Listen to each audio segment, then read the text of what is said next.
Hello, your friendly neighborhood host, JT Wheatley here again, back for another episode of the History of Comics podcast. This time, starting a new series of the classics, with this episode featuring Batman Beyond, the animated series. This was a classic animated series that ran from 1999 to 2001 for 3 seasons and 52 episodes that took place in a near future, about which, according to the creators, was 50 years from now, in which an elderly Bruce Wayne takes in a young Terry McGinnis to become the new Batman thanks to an enhanced Batman suit as he takes on new villains in the future Gotham City. While some have criticized this show as not being like the original Batman the Animated Series, and I will admit that I don't think it's as good as the original Batman the Animated Series, it definitely follows in a great sequel and follows the spirit of the series and its continuity. Especially since that, yes, Terry McGinnis is not Bruce Wayne's Batman, but then why would you want to see a copy of Bruce Wayne's Batman? Just go back and watch the original Batman the Animated Series. Terry McGinnis is different. He does have a tragedy in his life that fuels his need to become Batman and protect Gotham City, but it's not as bad. And with Bruce Wayne being his mentor, he's similar to how Bruce Wayne mentored the other young robbers and heroes under his wing by teaching him his mistakes and making how to be a better hero. He's essentially helping them as persons too, which goes to my larger argument that I've always feared that Bruce Wayne actually is an excellent father when all chips are down. And that, yes, as you've seen with how he raised Dick Grayson to become Nightwing and so forth, he's taught them to be better heroes, and Terry McGinnis is no exception. He becomes he is a different Batman. He's got an enhanced suit. He has flight abilities. He talks a lot more, and he jokes. And the villains are not the standard run-of-the-mill either. Like the creators deliberately set out to not do the references to the old series. They did bring back a few of them, like Mr. Freeze makes an appearance, and you find out what happened to Bane and things like that. But all in all, he has a nice unique blend of his own villains, from Shriek, who has sound-bending powers, to Spellbinder, who causes hallucinations. It's a very cool series. There are some neat references to the old series, too, as well. For instance, Barbara Gordon, former Batgirl, is now the police commissioner, which is actually adds a nice twist as well.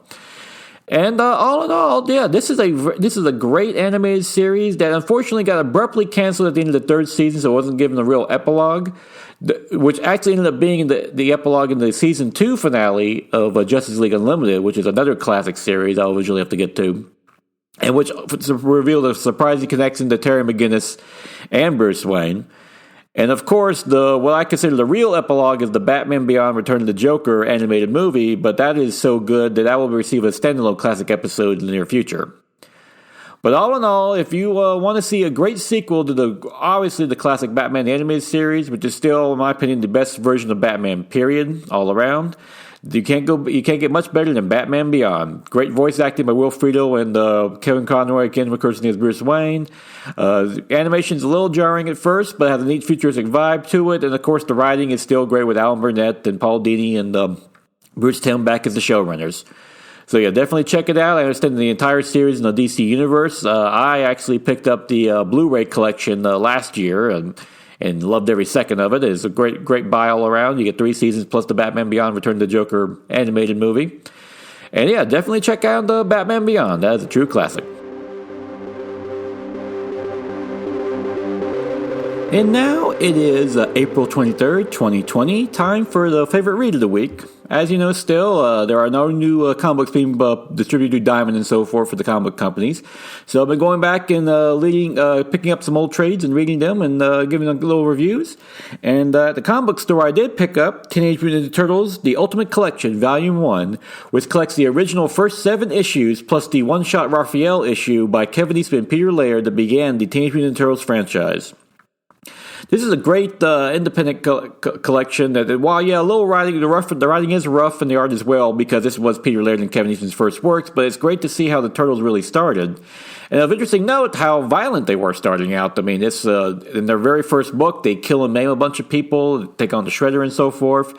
And the series throughout it, you get introduced to Baxter Stockman and April O'Neil, who are also a little different from the original cartoons. For instance, Baxter Stockman was originally a black man in the comic book, and April O'Neil was his lab assistant, not a reporter. But throughout these 7 issues, you also get introduced to Casey Jones, everyone's favorite hockey mask vigilante. You introduce a race of aliens that seems real familiar, and so forth. But yeah, you can definitely see the groundwork of what made the Turtles so great to begin with. It's a very fun comic. Fans will be jarring, like I said, a little bit rough, but great read all in all.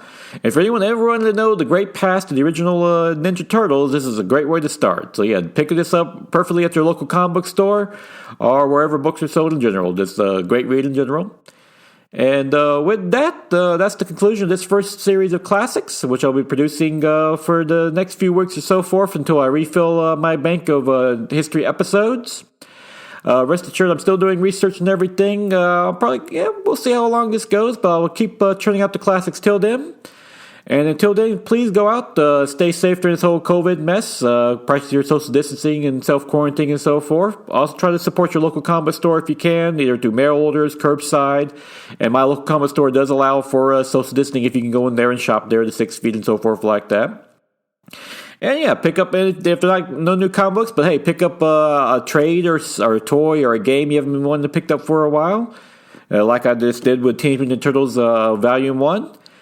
And also, during this self-quarantining, be sure to binge Batman Beyond, the animated series, because that is a true classic.